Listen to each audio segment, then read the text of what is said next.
A lot of people are asking me the question, how do I find time to post my YouTube videos almost every week while still working on my full-time job?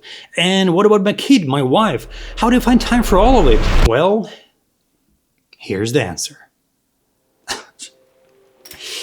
It really hurts. Of course, this is a little bit exaggerated, but not entirely, and in today's video I'll try to break down all my major challenges I'm facing while running my small YouTube channel, having a full-time job at the same time. Look, I still have these small marks on my face.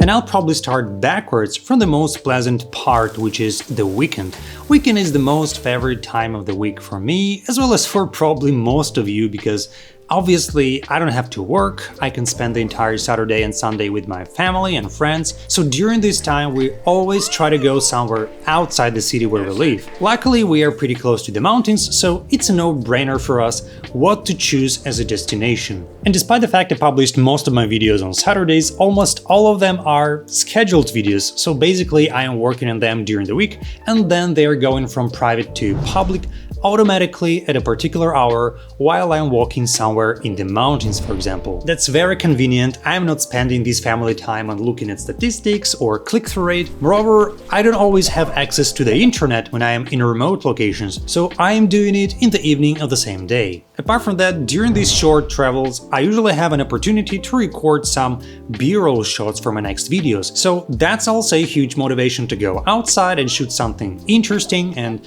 not have only a talking head in my YouTube videos. So far this cycle works well, my YouTube channel is growing, not so fast as I wish to, but there is a reason for it that I'll mention a bit later in this video. And then starts a working week. Every day looks the same as others. Well, almost the same. I am waking up in the morning, doing some routine stuff like putting my kid to kindergarten, coming back home, making breakfast and coffee, and then sitting during the entire day in front of the computer with some breaks for lunch and... Sorry. Alright, so I work in an IT company as a product manager, and it's not related to video or content creation at all.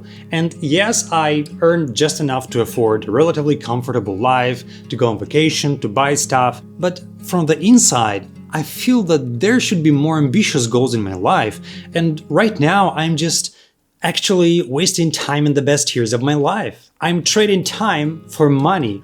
I'm wasting the best time during the day for the money that afterwards I'll spend for the physiotherapist to get rid of low back pain, or for buying vitamin D, which you could get for free just by going outside during the day. That is how life looks for many of us, including myself.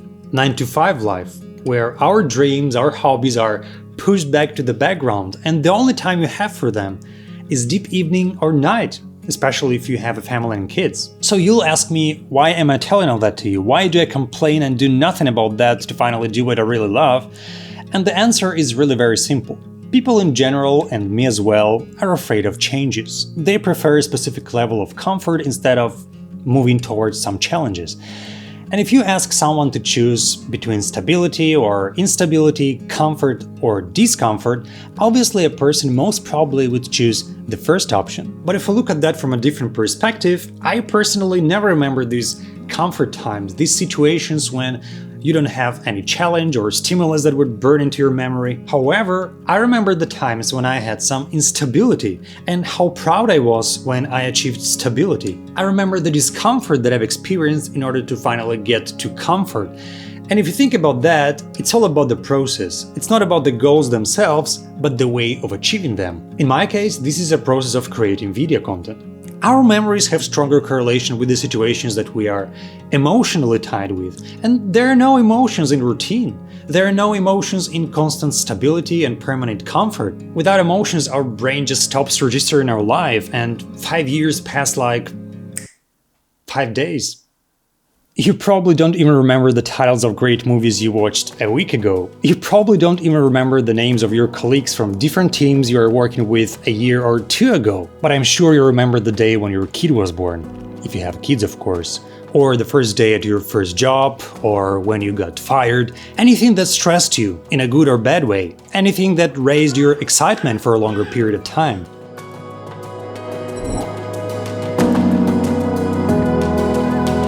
think there are always two possibilities on how to actually get to the point when you're finally free and you're able to make a living from your hobby. First option is very simple and pretty easy to implement, especially for the people who don't have their families yet, who just started thinking about what to do in their lives, who don't have bank loans or other stoppers. This is just all in, to invest your entire time into what you really care about, and then after some time, just to figure out whether it's your thing or not. I wasn't so lucky and didn't figure out what I wanted to do with my life when I was younger. Second option is for people like me, who can't say, I quit everything and I'm going all in, because I need to support my family, I need to pay my mortgage, and there's a huge list of what I need to do or pay for. So I know that if I really want to change it, first of all, I need to understand that most probably it will take much more time to get where I want to be compared to the people who are able to sacrifice their entire time. But if I or you really want to have a different future and you're a father like me or you have some financial obligations, there are no other options than just focusing on your goals and keep pushing it in your free time. At night, early in the morning, whenever you have spare time. Sometimes I sleep only about 5 or even 4 hours. I know, nothing to be proud of, because there's so much stuff that I want to do and the only time that I have is night. I'm so excited about my new YouTube videos and commercial projects that sometimes I have to force myself to go to sleep, because I know that otherwise my body will not cooperate the next day. But that's what I'm doing right now. That's why I chose such a thumbnail for this video. That's what actually a lot of successful people suggesting to do. To not complain, but just build your future with your own hands, step by step, no matter what. I'm sure it will pay off one day, but I just don't know when exactly. Because if you truly love what you do, it will bring you happiness and success. I really believe in that, and that motivates me every single day. I have a long way ahead of me. I know it will be difficult, I know it will be painful and slow, but I want it very much. And I don't think there is something that really can stop me from moving towards my goals. And that is also what I wanted to encourage you to do. If you are hesitating or you're about to give up on your dreams, don't. Just don't. Statistically, most people don't achieve success because they give up too early, just one or couple of steps before the turning point. I am not a great example yet, but you all, 100 or 200 people who will probably watch this video, are witnesses here of what may or may not happen to this channel and my career as a content creator, and I'm super pumped that we may have this journey together. Alright guys, I think it's time to watch some other videos of mine that probably you haven't watched yet. Check them out, leave some comments, like or dislike them, to give me the idea what is nice or what sucks. Your feedback is everything for me. You're the main player and I'm just trying to understand what content you love the most. That's it. Okay then, thanks for watching, love you guys, and see you in the next one. Cheers.